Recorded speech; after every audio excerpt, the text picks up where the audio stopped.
Berjumpa kembali dengan saya Sam, teolog Protestan Karismatik di BFM channel ini. Kiranya kasih karunia dan damai sejahtera dari Allah Bapa dan Tuhan kita Yesus Kristus dan perusahaan Roh Kudus menyertai kita sekalian. Pada kesempatan ini, saya ingin berbagi, menyampaikan sharing firman Tuhan yang saya sampaikan di dalam ibadah perayaan Natal Gereja Betel Indah Penuh Jemaat Sion Lamandau pada hari Minggu tanggal 11 Desember 2022. Adapun tema yang saya angkat yaitu Surprise by Grace. Sebuah eksposisi dari Kisah Para Rasul 3 ayat 1 sampai ayat yang ke-26. Nas bacaan kita hari ini dari Kisah Para Rasul 3 ayat 1 sampai 26. Saya baca dulu di Kisah Para Rasul 3 ayat 19 sampai ayat 20. Karena itu sadarlah dan bertobatlah supaya dosamu dihapuskan, agar Tuhan mendatangkan waktu kelegaan dan mengutus Yesus yang dari semula diuntukkan bagimu sebagai Kristus. Kita mulai dengan opening statement saya. Hidup ini penuh dengan kejutan, surprise. Ada kejutan yang menyenangkan dan ada kejutan yang tidak menyenangkan. Kita bisa terkejut ketika mendapati kecoa di dapur kita. Kita terkejut ketika seseorang menepuk pundak kita dari belakang. Kita juga bisa terkejut ketika seorang menyampaikan berita kematian mendadak dari seorang rekan kerja kita, yang padahal baru saja kita lihat ketemu dengan dia sehat-sehat saja. Kita bisa terkejut karena kehamilan yang tidak direncanakan. Kita bisa terkejut karena hadiah yang kita dapatkan dari bank atau bonus yang kita dapatkan dari pekerjaan kita. Bahkan kita bisa terkejut dengan perbuatan baik seseorang. Namun ada satu kejutan yang membuat kita terkejut sekalipun seharusnya kita tidak terkejut lagi. Kejutan saya maksud ini adalah God's grace. Anugerah Allah. Anugerah atau kasih karunia Allah adalah kejutan yang ajaib dan benar. Bukan hanya mengejutkan, hal itu juga merupakan sebuah hadiah. Saat ini saya mengajak kita untuk membaca khotbah Rasul Petrus yang kedua di Yerusalem dalam Kisah Para Rasul 3 ayat 1 sampai 26 dan menemukan 5 cara Allah mengejutkan kita melalui kasih karunia.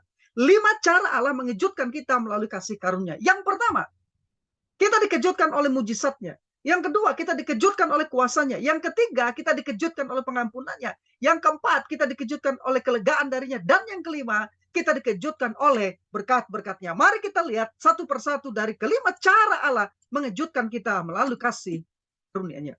Yang pertama, by His miracles.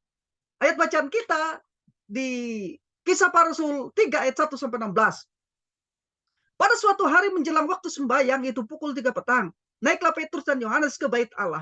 Di situ ada seorang laki-laki yang lumpuh sejak lahirnya, sehingga ia harus diusung. Tiap-tiap hari orang itu diletakkan dekat pintu gerbang bait Allah yang bernama Gerbang Indah untuk meminta sedekah kepada orang yang masuk ke dalam bait Allah. Ketika orang itu melihat bahwa Petrus dan Yohanes hendak masuk ke bait Allah, ia meminta sedekah. Mereka menatap dia dan Petrus berkata, "Lihatlah kepada kami." Lalu orang itu menatap mereka dengan harapan akan mendapatkan sesuatu dari mereka. Tetapi Petrus berkata, "Emas dan perak tidak ada padaku, tetapi apa yang kupunyai kuberikan kepadamu. Demi nama Yesus Kristus orang Nazaret itu, berjalanlah." Tetapi Petrus berkata, "Emas dan perak tidak ada padaku," saya ulangi, "tapi apa yang kupunyai kuberikan kepadamu. Demi nama Yesus Kristus orang Nazaret itu, berjalanlah." Lalu ia memegang tangan kanan orang itu dan membantu dia berdiri. Seketika itu juga kuatlah kaki dan mata kaki orang itu.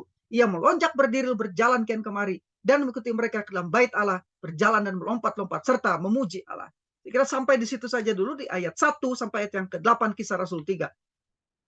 Kita tahu sesudah Yesus melalui Petrus dan Yohanes menyembuhkan laki-laki yang lumpuh sejak lahir di dekat Gerbang Indah, di ayat 1 sampai ayat yang 8. Jadi, orang-orang berlarian untuk melihat apa yang terjadi dan mencari tahu bagaimana hal itu bisa terjadi.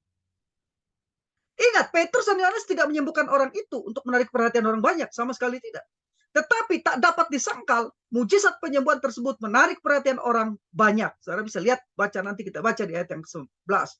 Nah, Petrus dan Yohanes tahu persis bahwa Yesus Kristus ingin menyembuhkan orang itu dan memberinya relasi baru di dalam Kristus.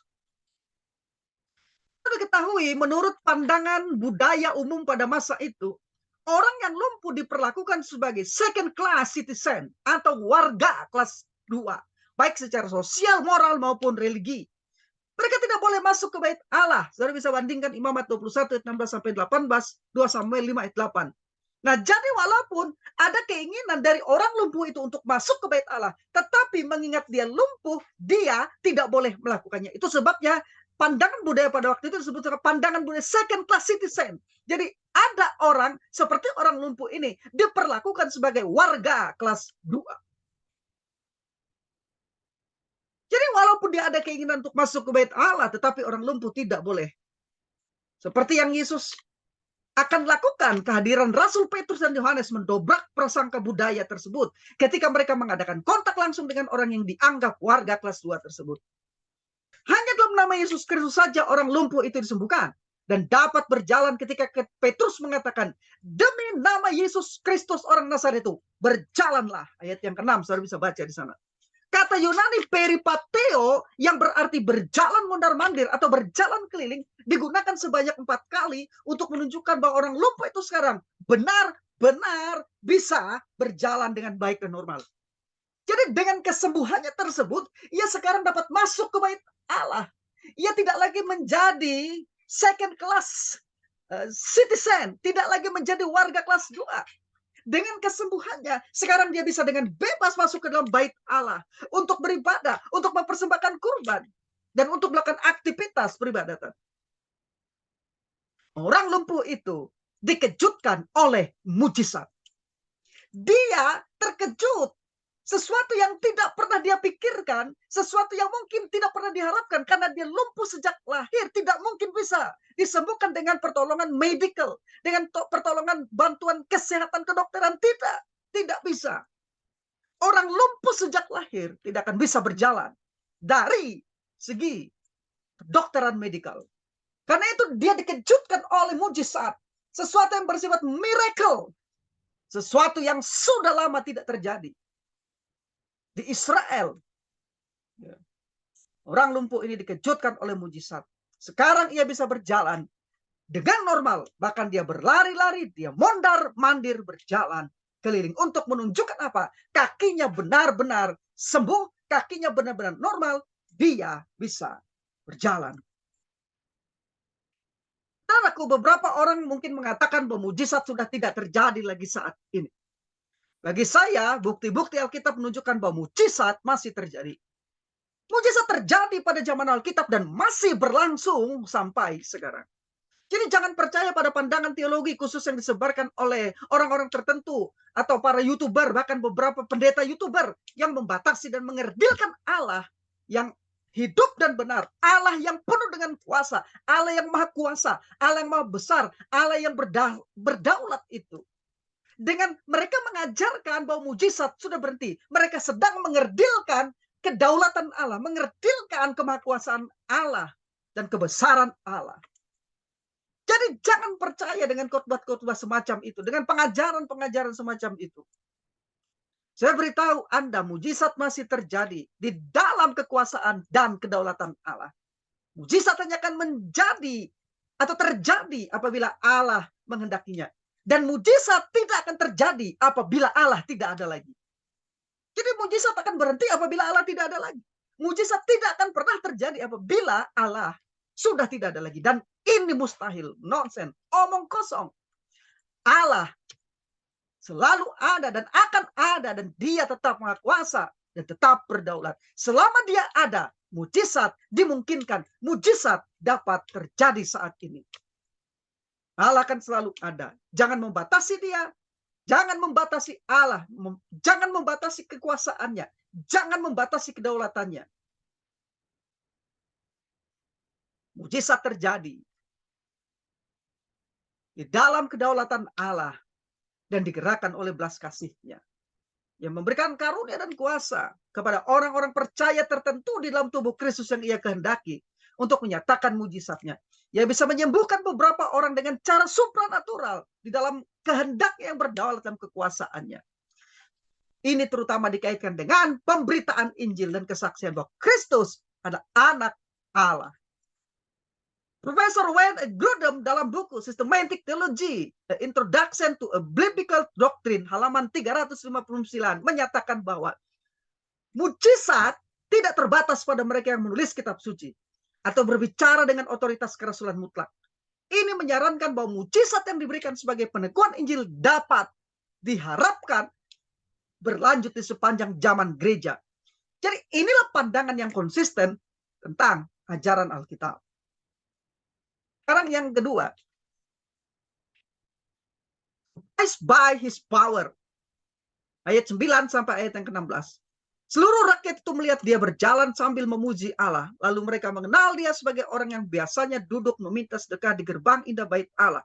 Sehingga mereka takjub dan tercengang tentang apa yang telah terjadi padanya.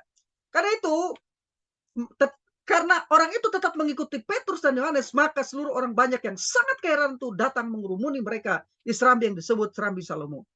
Petrus melihat orang banyak itu lalu berkata, "Hai orang Israel, mengapa kamu heran tentang kejadian itu? Dan mengapa kamu menatap kami seolah-olah kami membuat orang ini berjalan karena kuasa atau kesalahan kami sendiri?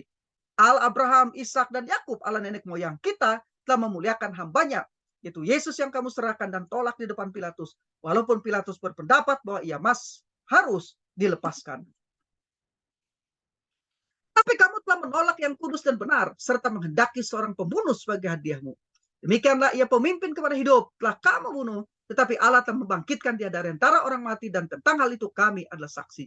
Dan karena kepercayaan dalam nama Yesus, maka nama itu telah menguatkan orang yang kamu lihat dan kamu kenal ini. Dan kepercayaan itu telah memberi kesembuhan kepada orang ini di depan kamu semua.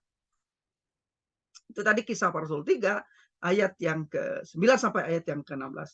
Nah, orang-orang Yahudi dalam bahasa Yunaninya Laos, di dalam bacaan kita, yang berarti umat Israel, yang hadir dan melihat mujizat penyembuhan orang lumpuh tersebut, meresponi peristiwa yang terjadi tersebut dengan terheran-heran. Kita telah baca di ayat 11. Kata Yunani ekstambos berarti sangat keheranan atau sangat terkejut. Dengan demikian mereka bukan hanya tambos takjub, dan bukan hanya ekstatis tercengang dengan mujizat penyembuhan tersebut, ayat 10, tetapi sangat terheran-heran, sangat dikejutkan, ekstambos oleh mujizat itu.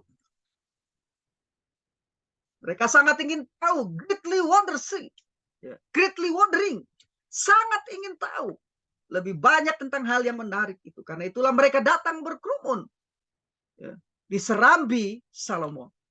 Dan kesempatan itu digunakan Rasul Petrus untuk mengajukan satu pertanyaan yang baik kepada orang-orang Yahudi itu. Mengapa kamu tamaso heran dengan kejadian tersebut? Ayat 12. Kelihatannya dari respon orang-orang Yahudi tersebut terhadap Rasul Petrus dan Yohanes menyiratkan bahwa mereka menganggap Petrus dan Yohanes yang menyembuhkan orang lumpuh itu dengan kuasa mereka sendiri. Mereka mungkin beranggapan bahwa Petrus dan Yohanes memiliki suatu kekuatan khusus untuk menyembuhkan. Karena itulah kemudian Rasul Petrus menjelaskan apa yang sebenarnya dan memberitahukan kepada mereka tentang otoritas yang dimiliki Yesus. Baik perspektif sejarah maupun perspektif rohani. Ya, 13-16. Saudara, saya ingin kasih tahu kepada saudara, apabila terjadi mujizat kesembuhan memakai hamba Tuhan, seorang pelayan Tuhan, anak Tuhan, dan kemudian mujizat kesembuhan, itu bukan dia. Itu dari Allah. Jadi dia tidak punya kemampuan apapun selain kemampuan khusus yang Allah berikan kepadanya, sehingga melalui dia bisa terjadi pelayanan mujizat. Dan saya percaya hari-hari ini pelayanan mujizat, pelayanan penyembuhan masih dimungkinkan melalui karya pendamaian Kristus Yesus dan melalui berlakunya karunia-karunia gereja, karunia-karunia rohani di dalam gereja, ya, karismata di dalam gereja. Nah, kembali kepada teks kita. Mujizat penyembuhan seperti itu, yaitu kesembuhan orang lumpuh sejak lahir itu, sehingga dia yang tadinya lumpuh sejak lahir sekarang bisa berjalan. Itu bukanlah sesuatu yang baru sebetulnya. Yesus pernah melakukan berbagai mujizat sebelum para rasul melakukannya. Karena itu seharusnya mereka tidak terkejut oleh peristiwa tersebut. Apalagi dari aspek sejarah secara historis. Ada banyak mujizat di dalam sejarah yang Allah nyatakan kepada bangsa Israel. Harusnya mereka tidak terkejut dengan mujizat Allah, dengan kuasa Allah. Karena alasan itu seharusnya mereka tidak terkejut terhadap peristiwa penyembuhan itu. Dari alasan historis. Ya. Maupun dari perspektif rohani. Allah Abraham, Ishak dan Yakub lah yang telah memuliakan serta meninggikan Yesus. Rasul Petrus menjelaskan bahwa kesembuhan orang lumpuh itu terjadi bukan karena kuasa mereka, Saya ingin menegaskan kepada para hamba Tuhan yang melayani dalam pelayanan kesembuhan.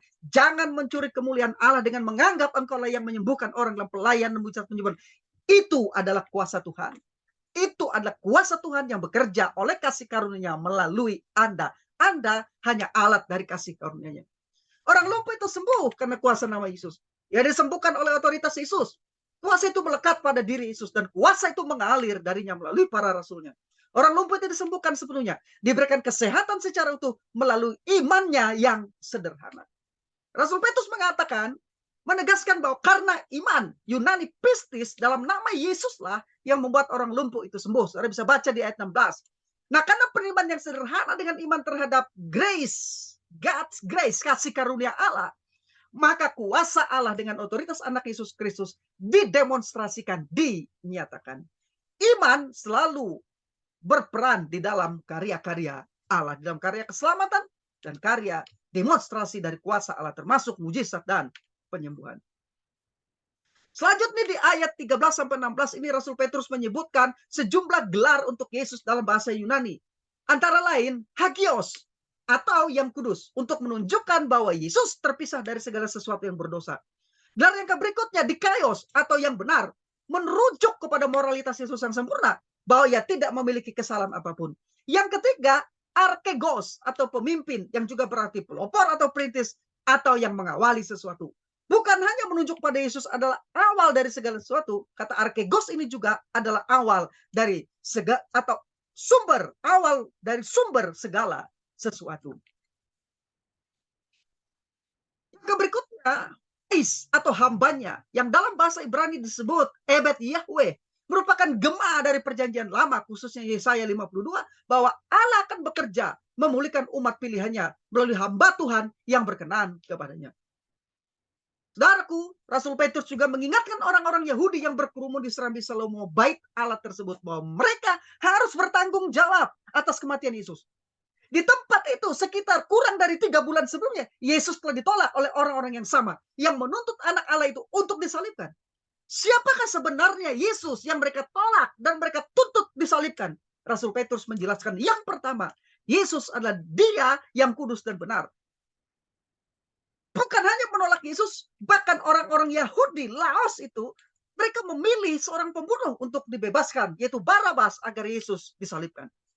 Dengan gambaran yang cukup eksplisit, Rasul Petrus menjelaskan bagaimana Yesus menjadi pengganti. Jadi di sini, dengan gambaran yang eksplisit, Rasul Petrus segera menjelaskan bagaimana Yesus menjadi pengganti, substitutif, untuk menanggung dosa mereka semua. Ia yang tidak berdosa, disebut dengan gelar yang kudus. Ia yang tidak bersalah atau yang benar, disalibkan. Sementara pembunuh, itu Barabas yang benar-benar bersalah, dilepaskan. Rasul Petrus mengingatkan bahwa mereka semua juga, kita, saya dan saudara, adalah orang-orang berdosa di hadapan Allah yang kudus. Dosa kitalah yang telah membuat Yesus, Dia yang kudus dan benar itu, mati. Kedua, Yesus ada pemimpin kepada hidup. Ya, Yesus yang mereka tolak adalah Yesus yang memimpin kepada hidup. Seperti telah dijelaskan di atas, bahwa istilah ini menunjuk bahwa Yesus bukan hanya awal dari segala sesuatu, tetapi juga awal dari sumber segala kehidupan. Kehidupan bermula dari Yesus. Kedengarannya ini tidak masuk akal. Dia yang menjadi sumber kehidupan bisa dibunuh. Tetapi meskipun Yesus telah dibunuh, Allah membangkitkannya dari antara orang mati. Allah membalikkan pilihan orang banyak itu yang menginginkan Yesus disalibkan dan mati, dengan cara membangkitkan Yesus, dan dengan demikian menyediakan sebuah jalan agar mereka dapat tetap hidup atau diselamatkan, sekalipun pada dasarnya orang-orang itu layak dihukum. Rasul Petrus menegaskan bahwa mereka, dirinya dan Rasul Yohanes, bukan hanya saksi mata atas Yesus yang dihakimi dan dijatuhkan mati dengan cara disalibkan, tetapi mereka juga adalah saksi mata dari kebangkitan Yesus Kristus dari antara orang yang mati setelah dia dikuburkan pada hari yang ketiga. Yaitu mereka menegaskan bahwa Yesus bukanlah orang biasa. Dia adalah yang kudus dan benar dan pemimpin kepada hidup. Dia adalah Mesias yang dijanjikan untuk membawakan kelepasan dan keselamatan bagi Israel dan bagi manusia. Bapak, Ibu, dan saudaraku, seperti halnya orang-orang Yahudi yang terkejut menyaksikan kesembuhan supranatural yang terjadi pada orang lumpuh itu, Beberapa dari kita juga terkejut saat melihat bukti kuasa Allah yang tersedia melalui iman kepadanya. Ada beberapa orang yang menolak mujizat lalu mengatakan, "Oh, itu dari setan. Oh, itu nabi palsu."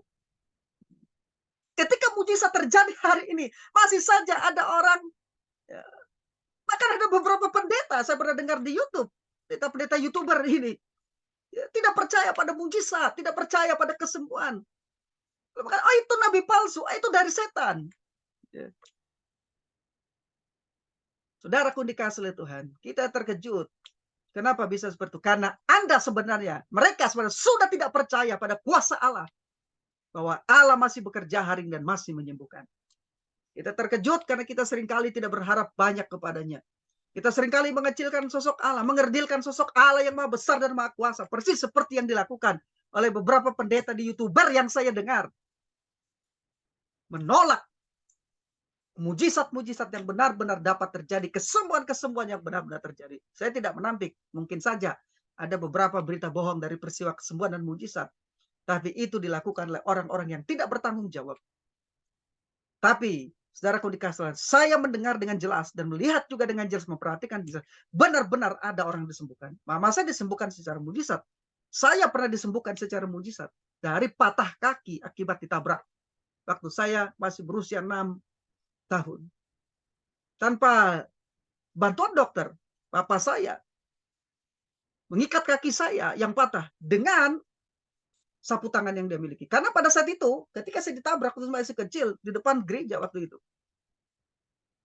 papa saya akan berkhotbah 5 menit lagi. Dia tidak mungkin bawa saya ke rumah. Hatinya menangis karena tidak bisa bawa saya ke rumah sakit. Tapi di hadapan Allah dan jemaat dan di hadapan pendeta-pendeta lainnya di gereja itu, mereka mendoakan saya. Papa saya mengikat kaki saya, mengoles dengan minyak angin, berdoa. Persis selesai dia berkhotbah. Kapan kesembuhan terjadi? Saya tidak tahu. Tapi kaki saya sudah disembuhkan. Kita lupa bahwa Tuhan Yesus Kristus tidak pernah berubah dulu, sekarang, dan selamanya. Dalam segala hal. Kita melupakan kitab suci yang memberikan jaminan bahwa Roh Kudus lah yang telah membangkitkan Yesus dari kematian juga berdiam dalam kita dan memberi tubuh yang panah ini kehidupan. Kita lupa bahwa Allah masih bekerja melalui iman kepadanya dan dia masih mencari orang-orang yang beriman dan melalui kuasa di dalam namanya, nama yang membuat setan-setan gemetar, nama yang olehnya orang lumpuh tadi disembuhkan. Harusnya kita tidak terkejut saat Yesus menyatakan kuasanya. Tapi karena kita sering mengerdilkan sosok Yesus, mengerdilkan kedaulatannya, mengerdilkan kuasanya dengan pandangan-pandangan teologi kita, maka kita terkejut ketika ia bekerja dalam hidup kita. Mengapakah kita harus terus hidup dalam tekanan? Mengapakah kita harus hidup dalam ketiadaan pengharapan? Mengapa kita terus mengalami frustasi akibat kebutuhan yang tidak terpenuhi dan masalah yang terlalu besar untuk diatasi? Jangan mau mendengarkan orang-orang seperti beberapa orang di YouTube yang tidak percaya kepada mujizat terjadi, hal kesemua terjadi. Saudara dengarkan pengajaran-pengajaran yang mengajarkan bahwa mujizat dan kesembuhan terjadi. Walaupun itu bukan fokus kita, tetapi kepercayaan Anda, apa yang Anda dengar, itu akan mempengaruhi kepercayaan dan tindakan Anda. Kita lupa bahwa Yesus tidak hanya ingin berurusan dengan keselamatan kita. Kita sudah diselamatkan, betul, yes, hanya oleh karena anugerah oleh iman. Tetapi Yesus juga ingin berurusan terhadap seluruh aspek kehidupan kita. Bukan hanya kesehatan kita, bukan hanya keselamatan kita, bagaimana kita beribadah dan ke gereja. Tidak hanya berhubungan hal itu, tapi juga bagaimana kesehatan kita dan bagaimana keadaan keekonomian dan kesejahteraan kita. Dia ingin berurusan dengan hal itu. Allah ingin memberi kita kasih karunia dengan kuasa yang tersedia melalui iman kepada nama Yesus Kristus. Sekarang yang ketiga, by his forgiveness, ayat 17-19, pasal 3 Kisah Para Rasul. Hai saudara-saudara, aku tahu bahwa kamu telah berbuat demikian karena ketidaktahuan, sama seperti semua pemimpin kamu. Tapi dengan jalan demikian Allah telah menggenapi apa yang telah difirmankannya dahulu dengan perantara nabi-nabinya, itu bahwa Mesias yang diutusnya harus menderita. Kalian sadarlah dan bertobatlah supaya dosamu dihapuskan. Setelah menunjukkan kesalahan dilakukan oleh orang-orang Yahudi karena menolak Kristus, bahkan menyalibkannya, Rasul Petrus kemudian menawarkan pengampunan kepada orang banyak itu, meskipun mereka telah berpaling dari Yesus. Kita bisa menemukan dan membuat daftar panjang ketidaktaatan bangsa Israel sepanjang sejarah mereka. Orang Israel sehingga dikenal dengan bangsa yang tegar tengkuk. Orang-orang Yahudi pada masa juga tidak jauh berbeda dengan nenek moyang mereka. Yesus juga menyatakan hal yang sama kepada orang-orang Farisi yang telah membunuh anak Allah. Sebagaimana para bapak mereka telah membunuh para nabi. Saya bisa baca di Matius 23 ayat 29 sampai 32. Semua itu sesuai dengan nubuat Allah melalui para nabi. Allah sama sekali tidak terkejut oleh hal itu. Oleh ketidakpercayaan. Oleh penolakan orang-orang Yahudi. Dan ketegar-tengkukan kekerasan hati. Laos orang-orang Yahudi atau orang-orang pilihannya. Justru pernyataan Rasul Petrus yang berikutnya yang membuat terkejut orang banyak. Yaitu orang-orang Yahudi yang berkerumun di Serambi Salomo. Yang mendesak mereka untuk bertobat. Agar dosa-dosa mereka dihapuskan. Ayat 19 yang sudah kita baca tadi. Rasul Petrus tidak meminta mereka mempersembahkan anak domba sebagai kurban. Ia tidak menyuruh mereka mengadakan ritual keagamaan atau tindakan keagamaan apapun untuk mendapatkan pengampunan. Rasul Petrus juga tidak mengatakan bahwa Allah akan mengirim mereka semua ke neraka karena sudah menolak Yesus. Ia bahkan tidak meminta api turun dari langit untuk menghanguskan mereka semua. Rasul Petrus justru meminta mereka untuk berbalik, epistrepo. Kata Yunani berbalik kan epistrepo. Berbalik kepada Allah dan bertobat. Kata bertobat itu adalah metano, ayat yang 19. Jadi dia berkata, berbaliklah epistrepo kepada Allah dan bertobatlah, metano, ayat 19. Zaman bahasa Indonesia kurang tepat ketika menerjemahkan kata Yunani epistrepo dengan sadarlah. Seharusnya berbaliklah kembali atau berpalinglah kembali. Sedangkan kata Yunani metano yang diterjemahkan dengan bertobatlah menunjuk kepada perubahan pikiran yang dinyatakan dalam tindakan. Tindakan pertobatan mengikuti iman. Tindakan pertobatan mengikuti epistrope, mengikuti iman. Perpalingan kepada Allah. Dan ini merupakan keharusan dalam keselamatan. Ini mencakup baik suatu tindakan berubah yang disengaja maupun anugerah Allah. Jadi keselamatan adalah anugerah Allah dan juga perubahan yang disengaja dari pihak manusia. Ya, Rasul Petrus mendorong orang-orang Yahudi tersebut untuk berbalik dari jalan-jalan mereka yang salah. Ya, dengan iman dan bertobat. Dengan menyerahkan hidup mereka kepada Allah melalui Yesus Kristus. Berbalik, epistrepo. Dan bertobat, metano. Berbalik dengan iman. Berpaling kepada Allah. Dan bertobat. Dengan menyerahkan hidup mereka kembali kepada Allah melalui Yesus Kristus. Yesus yang adalah Mesias. Bahasa Yunani Kristo yang berarti yang diurapi. Kepada Mesias Kristus yang diurapi mereka berpaling. Ini menunjukkan kepada pelaku khusus utusan Allah yang kehidupan dan kematiannya akan menandai inaugurasi dimulainya zaman baru. Kebenaran zaman baru roh. Hanya dengan cara demikian, dosa mereka dihapuskan, kata Rasul Petrus. Istilah Yunani anapsupsis berarti menghapuskan, menghilangkan, meniadakan. Inilah janji yang luar biasa. Perlu diketahui dalam dunia kuno, tinta adalah asam dan karenanya tidak mungkin dihapuskan. Karena itu penghapusan merupakan mujizat kasih karunia Tuhan. Penghapusan dosa adalah mujizat dari kasih karunia Allah. Seorang berdosa berpaling dan bertobat kepada Allah melalui Yesus Kristus serta menyerahkan hidup kepadanya dan tunduk kepadanya, maka dosanya dihapuskan. Jadi ketika Allah mengampuni, Ia menghapuskan dosa. Ketika Ia mengampuni, Ia menghapuskan dosa. Ini ibarat sebuah papan tulis yang baru saja dibersihkan dari atau dengan air dan spon dari tinta spidol.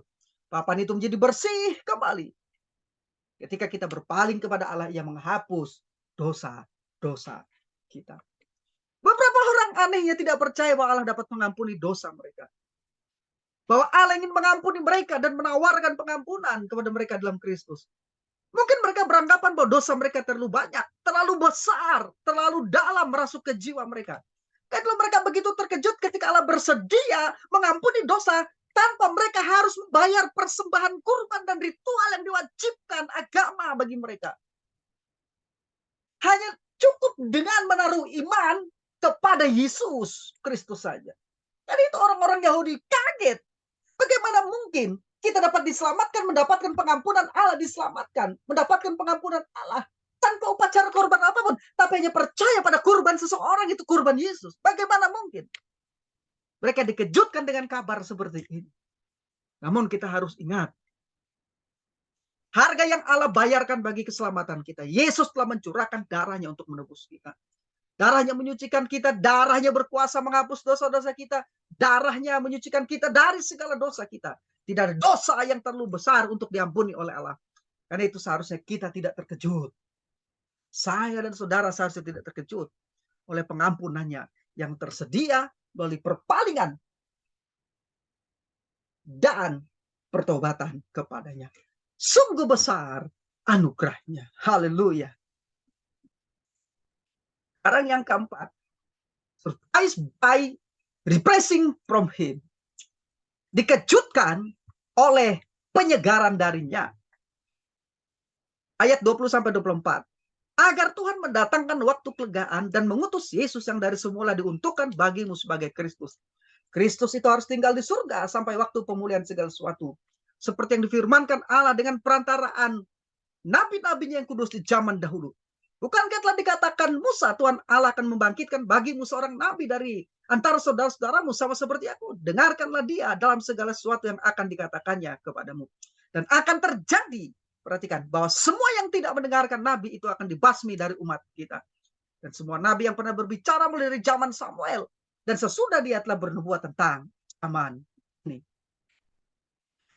Tips of repressing atau dalam New International Version dan King James Version atau diterjemahkan waktu kelegaan telah datang dalam Yesus Kristus orang Nazaret. Namun demikian penyempurnaannya akan terjadi di zaman baru roh. Jadi waktu kelegaan sebenarnya adalah waktu penyegaran, time of repressing.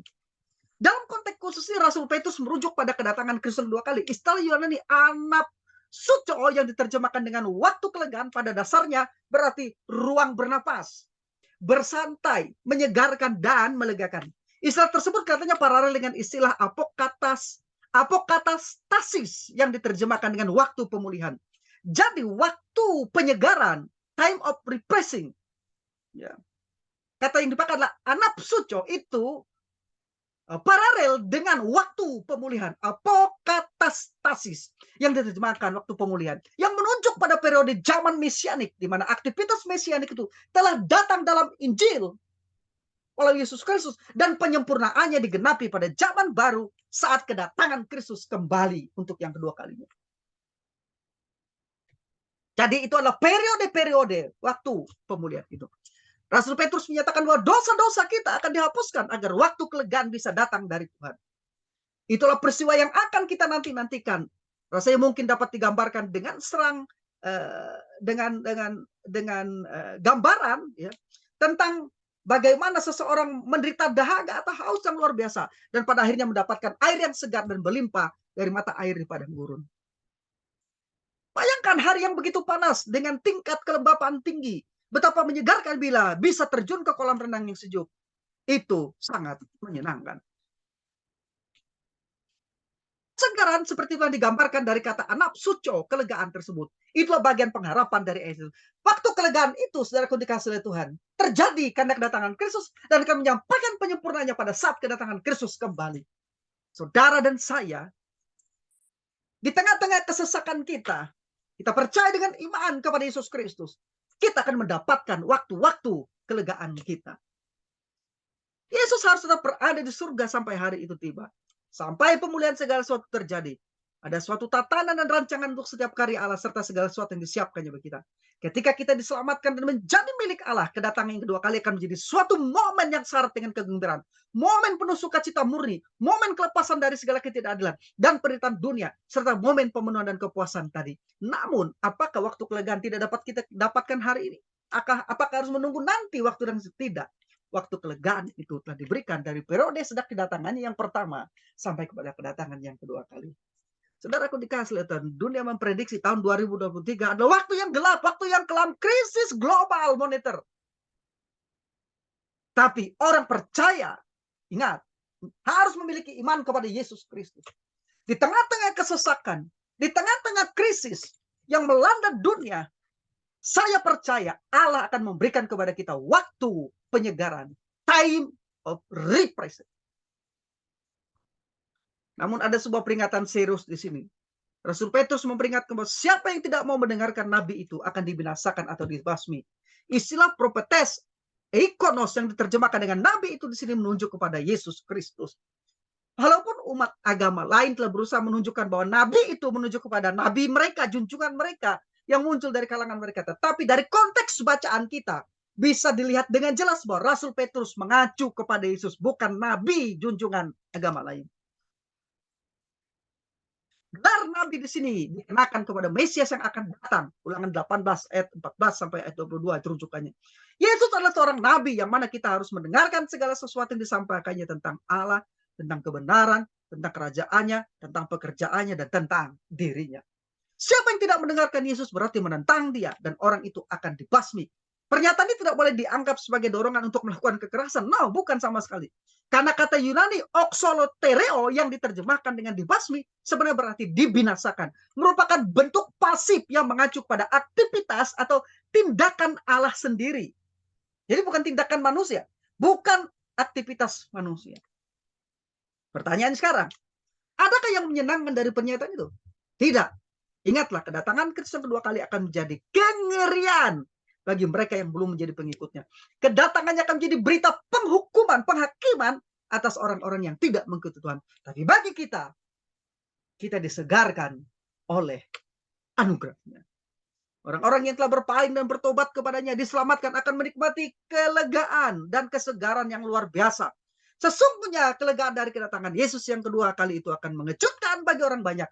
Tetapi bagi saya, bagi saudara, bagi kita yang percaya, kita menanti kedatangannya itu dengan setia. Haleluya. Pun jika kita masih terlalu erat dengan berbagai perkara duniawi, kedatangan tersebut akan begitu mengejutkan kita. Jika kita lebih sibuk mengumpulkan harta di dunia ketimbang di surga, kita akan terkejut. Sebab ketika Yesus datang, ia akan datang seperti pencuri pada waktu malam. Ia akan mengejutkan banyak orang. Kita tidak akan terkejut jika kita menantikan dia dengan penuh pengharapan dan sukacita. Kita tidak akan terkejut jika kita mengerjakan apa yang ditetapkannya bagi kita. Kita tidak akan terkejut jika kita berkomitmen mengerjakan, menyelesaikan tugas-tugas kita baginya. Semakin lemah daya tarik dunia, semakin melegakan kedatangan Tuhan itu. Karena dialah sosok yang kita nanti-nantikan. Bahkan waktu kelegaan itu sudah tersedia sekarang, saat ini. Ketika kita menanti kedatangan. Sudah tersedia sekarang. Ia ingin kita terus hidup dalam pengharapan akan kehadiran dan kebangunan rohani darinya. Kita tidak akan terkejut oleh penyegaran atau kelegaan dari yang tersedia melalui kedatangannya yang kedua kali. Haleluya. Sekarang yang kelima, surprised by his blessing. Ayat 25-26.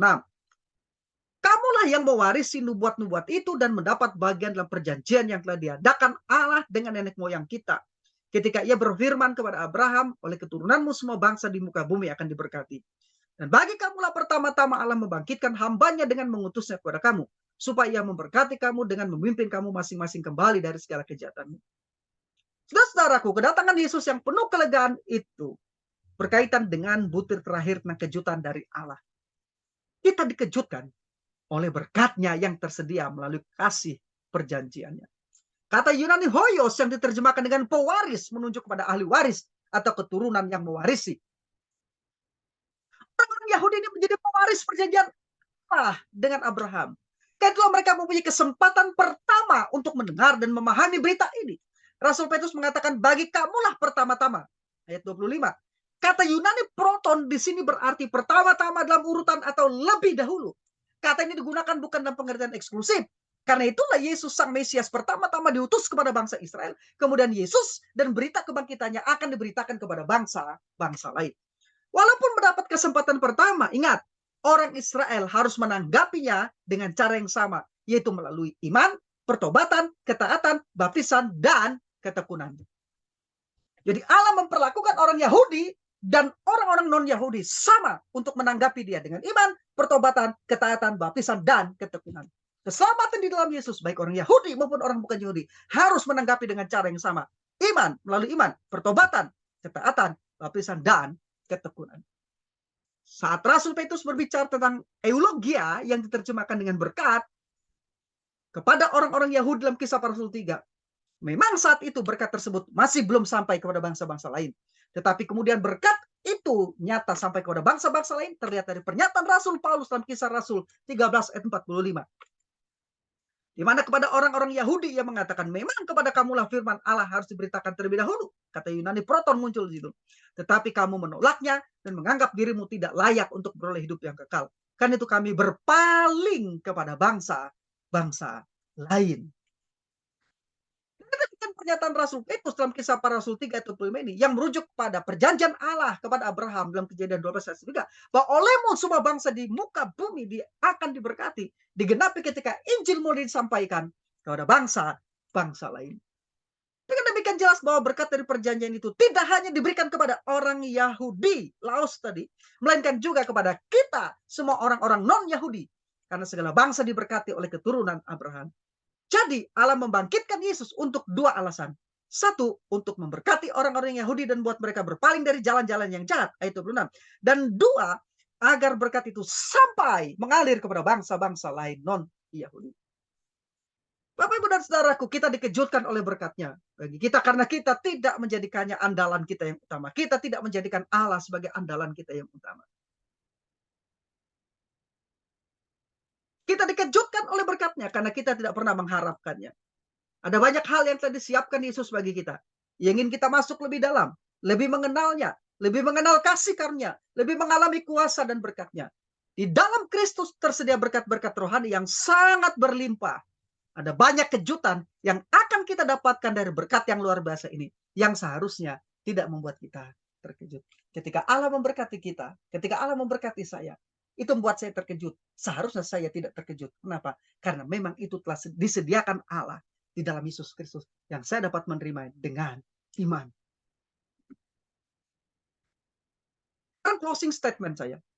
Nah, klasik karya John Newton, sungguh besar anugerahnya. Amazing Grace merupakan salah satu lagu yang digemari di dunia. Namun anugerah itu lebih menakjubkan daripada sekedar kata-kata yang kita ketahui.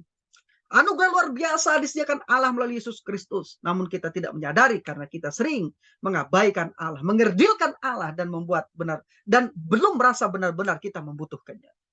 Seharusnya kita tidak terkejut saat mengalami mujizatnya. Seharusnya kita tidak terkejut saat melihat kuasanya. Seharusnya saya dan saudara tidak terkejut melihat pengampunan yang ditawarkannya. Seharusnya kita tidak terkejut oleh kelegaan, penyegaran yang ditawarkannya. Seharusnya kita tidak terkejut oleh berkat-berkat yang Dia sediakan bagi kita. Seharusnya kita tidak terkejut oleh limpahnya kasih karunia, limpahnya anugerahnya, karena Dia adalah Allah. Ada banyak kejutan yang akan Anda alami dalam Kristus, dan seharusnya Anda tidak terkejut. Mengapa?